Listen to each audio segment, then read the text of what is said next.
বললে দাদা, করলে কি তুই খোকা? আকার কথা প্রজাপতি আঁকলে শুয়োপোকা। বাচ্চাদের হাতে আমরা আবির রং পিচকারি তুলে দিই। বসন্ত উৎসব মানে তো রঙের খেলা, তো অনেকেই আছে যারা রং কিনতে পারে না বা তারা সম্ভব হয় না, তো সেই সব বাচ্চাদের এলাকায় সেই সব বাচ্চাদেরকে আমরা তুলে দিই, অনেক আনন্দ করে। এমনিও আসে নিতে, এখানে ছোট বড় কোনো ব্যাপার নেই, সবার বাড়ি থেকে সবার বাচ্চারা আসে রং নিয়ে যায়, আবির নিয়ে যায়, এবং আমাদেরও খুব ভালো লাগে। রং তো বরাবরই সব জেনারেশনেই আছে, ইয়াং আর ওল্ড। এখন যে জেনারেশনটা এসছে এরা তো বেশিরভাগ মোবাইলেই ব্যস্ত থাকে, এদেরকে বলবো সব ছেড়ে বাড়িতে মানে বাইরে বেরিয়ে অ্যাটলিস্ট দোলের দুটো দিন সবাই মিলে আবিরের রঙে রাঙা হতে, এবং শান্তিনিকেতনে যেভাবে হয় সেভাবে না হোক, ছোট করে হোক, নিজেদের সংস্কৃতিটাকে ধরে রাখার জন্য। মানে আমাদের ক্যারাম কম্পিটিশন ছিল, ড্রয়িং কম্পিটিশন ছিল দুটো গ্রুপে, আর আজকে ছিল জুলাই, সবই বাচ্চাদের নিয়ে। সারা বছর ধরে আমাদের বছরের শুরুতে শাল বিতরণ হয় বিভিন্ন মহিলাদের কাছে, তারপরেতে আমরা দুর্গাপুজোর সময় শাড়ি বিতরণ করি, বসন্ত উৎসবে বাচ্চাদের মধ্যে আবির রং দিই আমাদের, তারপরেতে ব্লাড ডোনেশন ক্যাম্প হয়, এভাবে আমাদের চলতেই থাকে।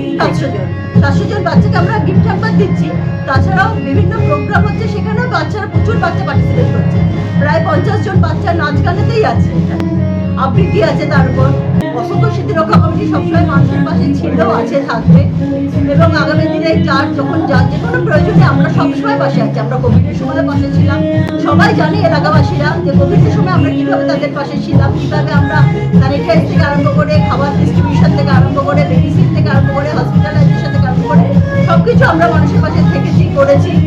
আমরা সবসময় রয়েছি মানুষের কাছে। আমাদের সাংসদ মাননীয় প্রসন্ন ব্যানার্জি আসছেন, আর থাকছেন আমাদের উত্তর হাওড়ার বিধায়ক তথা হাওড়া জেলা তৃণমূল কংগ্রেস সভাপতি গৌতম চৌধুরী, ডোমজুড়ের বিধায়ক কল্যাণ ঘোষ মহাশয়, আরও সবাই তো বিশিষ্ট অতিথিরা উত্তর হাওড়া জেলার থাকছে। নাম সুজাতা দত্ত, আমি হাওড়া জেলা তৃণমূল কংগ্রেসের সাধারণ সম্পাদিকা। এইখানে প্রতিবারই ওরা মানব স্বভাবে গান, মানুষের কাছে যাওয়া খুব ভালো করে।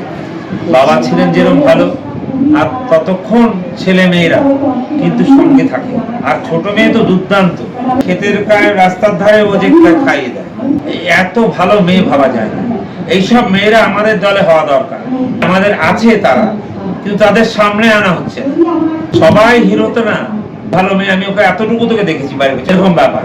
কিন্তু নিজের থেকে নিজের চিন্তা ভাবনায় সবাইকে সব ভাবে যে বসুন্ধা তোমাকে দৌড়াতে হবে না, এই গাড়িটা যাও, খাওয়া দাওয়া ব্যবস্থাপনা খুব ভালো। ওইরকম লোককে মানে আমার মনে হয় আমাদের দলে জিতলে ওকে রাখা হয়, ওইরকম রাখা দরকার। ওইরকম মহিলা মানে মোহনবাগান বলে না, ইসমহল বলে না, এটা হচ্ছে দেশে ভারতবর্ষের বাংলা। আরে বাবা বিরাট লোক ছিলেন সবার জন্য। আমি প্রতিবারই দেখি কোথাও খাওয়ালো, কোথায় সবাইকে দিল ব্যবস্থা, নিজের পকেট থেকে, কারো কাছে পায়ে ধরে না, করে সবার জন্য করে। সেই না আমার মনে হয় এইরকম মেয়ে এরকম সমভাবে যাচ্ছে। এরকম আমরা চাই ওকে আবার ওর বাবার মতন কাছে। আমার কাছে অনেক বড় ব্যাপার। আমি খেলার জীবন থেকেও ওনার কাছে এসেছি, উনি বলেছেন বলে এখানে এসেছি। আমি কোনো রকম নোংরামো নেই, কিচ্ছু নেই, সবাইকে নিয়ে চলতে পারছে। এটা রাখেই তিনি শেষ করেছেন। আমি তো এখানে তোকে দাঁড়িয়ে বলছি, দিদিকে হারাতে পারবেন না। আমি একা না, হারাতে পারবেন না। যত লোক আছে আমি চ্যালেঞ্জ দিয়ে গেলাম, আর যদি হারাতে পারে আমি এখান থেকে জাম্প করবো জলে। মমতাদি জানে, যা চেষ্টা করে, যা ভাবা যায়, লোকে সবাই পিছনে খচখচ করে, একদম শেষ হয়ে যাচ্ছে। ওকে কিছু মনুষ্যের দুটো হতে পারে, কিন্তু তার বাইরে কেন ওরা কিছুই করেনি।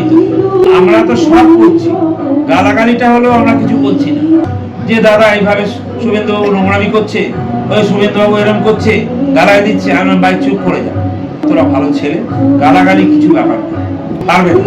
ও আবার ফিরে আসে। এই লোকটা বরাবরই এরকম করে, আমি দেখেছি। এক জায়গায় যখন দেখলাম এলো, মাথা গরম করে বসে টিকিট কাট করলো না, চলে গেছে। ও একটা বিরাট কিছু করবে না, মানুষের পাশে ওই থাকবে, আবার হাততালি করবে, আবার দিদিকে দুঃখ দেখায় বারবার। যখন ওর চোখে কেউ দেখে না তখন এটা দেখানো হয়। সেটা দিদি চুপ করে গেছে, অভিষেক চুপ করে গেছে। আমি বলছি, দেখে বলছি না, তোকে একে বলছি, আমি পার্লামেন্টে রোজ যাচ্ছি, তো এই এরা হেরে যাবে। মোদি একদম শেষ হয়ে গেছে। কেন মোদি বড় বড় কথা বলতে যে উল্টো কথা হয়ে যাচ্ছে বারবার। ना अभी तो एक दिन बोलेছিলাম যে आप क्या बोलना चाहते हैं हमको दिल में? बोले आप तो बहुत बड़ा बड़ा बात करते हैं, हम लोग बात तो करेगा नहीं, किस कौन करेगा, भारत का इंडिया कैप्टन है और क्या बोलना है आपको? आपको हम बोलता है आप चोर है, हाँ किसको बोलना?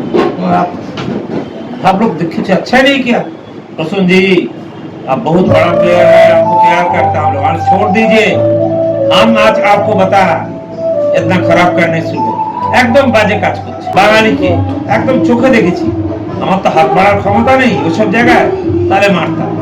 মোদি কিচ্ছু না, মোদি দেশকে শেষ করে যাচ্ছে, সব দেশকে। মোদি একটা ওয়ার্থলেস মতন আসবে। মমতাদি ওকে আগে সম্মান দিত, এখন আর দেয় না, সবসময় আমাদের বাংলাকে শেষ করবো, বাংলা শেষ করবো, এটা কি কথা? বাংলা আমি রোজ যখন বলি তখন বাংলায় বলি, আমাকে একজন উঠেছে বললো বাংলা में नहीं होगा, मैं होगा, কেন আমি কাগজটা আছে তো, আমাদের বাংলা চলতে পারে এবং ওরা চেষ্টা করছে বাংলাকে খুলে দেবে। এই তো ইডিয়েট, এত অসম্ভব বদমাইশ পাওয়া যায় না। তবে এই বাড়ির মেয়ে আমার মনে হয় ভগবান একটা আশীর্বাদ দেবে।